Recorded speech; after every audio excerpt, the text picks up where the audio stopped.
মালা লাগবে মালা, মালা লাগবে মালা, মালা লাগবে মালা। আপু মালা নেবেন? না না, নিব না নিব না। নেন না। আচ্ছা, এগুলো কি সমুদ্র থেকে নেওয়া নাকি দোকান থেকে? সমুদ্র থেকে। আচ্ছা, তুমি কি এখানেই থাকো? হ্যাঁ, ওই যে আমার বাড়ি, আর সমুদ্রই আমার বন্ধু। আমি এটা নিব।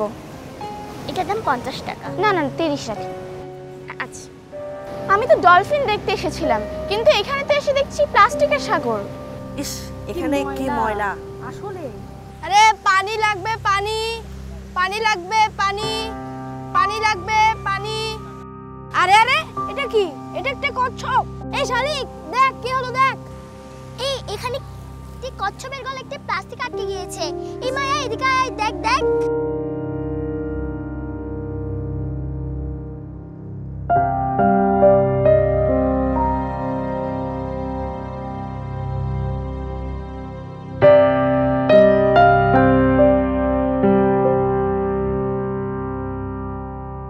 এখানে আগে কত মাছ ছিল, সন্ধ্যায় ডলফিন দেখা যেত, কিন্তু এখন খালি ময়লা আর আবর্জনা। আচ্ছা, তোমরা তো এখানেই থাকো, কিছু বলো না? আমরা তো ছোট, আমাদের কথা কেউ শোনে না। কিন্তু আমরা যদি সবাই মিলে কিছু করি, তাহলে কি করা যায়? হ্যাঁ, আমরা যদি শুরু করি, ভিডিও তৈরি করি। হ্যাঁ, করা যায়। করা যায়। এই সৈকত আমার, তোমার, আমাদের সবার, এটা তো আমরা করতেই পারি। যদি আমরা শুরু করি তাহলে অন্যরাও করবে। চলো আমরা শুরু করি। চলো।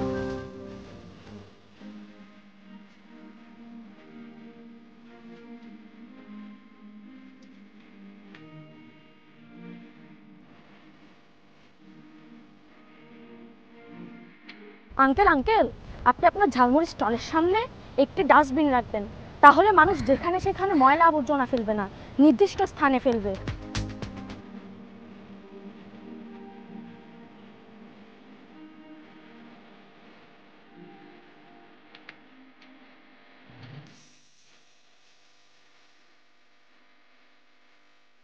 দেখছেন আপু, এখনকার বাচ্চারা কতটা সচেতন, আমাদেরকে কি সুন্দর একটা রিফ্লেক্ট দিয়ে গেল। এরাই তো আমাদের সম্পদ, এরাই তো আমাদের আসলে এগিয়ে নিয়ে যাবে, তাই না? এদের হাত ধরেই আমরা এগিয়ে যাব। কক্সবাজারের বাসিন্দাদের সাথে সাথে আমাদের পর্যটকদের উচিত পরিষ্কারের কাজে হাত লাগানো, সচেতন হওয়া।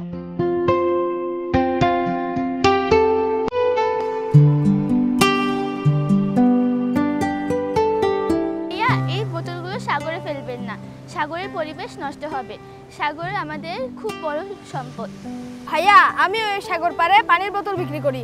যারা পানির বোতল ফেলে দেয়, ওদের পানির বোতলগুলো নিয়ে ডাস্টবিনে ফেলে দিই। আমরা 1 ঘন্টা করে প্রতিদিন সকল মানুষকে সচেতন করি। আসলে ভাইয়া, আমারও ভুল হয়ে গিয়েছে, আমি আসলে বুঝতে পারিনি। আমারও সাগরে ময়লা ফেলা উচিত হয় না। আমি এবার থেকে সাগরে আর কোনোদিনও ময়লা ফেলবো না, এবং কাউকে ফেলতে দেখলে তাকে অবশ্যই সচেতন করবো। দেখো দেখো, মনে হয় ও ভালো হয়ে গেছে। চোখগুলো দেখে মনে হচ্ছে ও যেন আমাদের ধন্যবাদ বলছে। আচ্ছা, আমাদের কাজে কি কোনো প্রভাব পড়বে সমুদ্রে? আমরা সবাই যদি নিজেদের জায়গা থেকে একটু একটু করি তাহলে অবশ্যই প্রভাব পড়বে। মানুষ নিজেদের ভুল বুঝতে না পারলে তাকে দেখে দিতে হবে, তাকে সচেতন করতে হবে। প্রথমত যদি আমরা না করি তাহলে অন্যরাও করবে না। মানুষ চাইলে নিজেদের খাবারের উচ্ছিষ্ট অংশ, প্লাস্টিক, ময়লা যেখানে সেখানে না ফেলে একটি নির্দিষ্ট স্থানে ডাস্টবিনে ফেলতে পারে।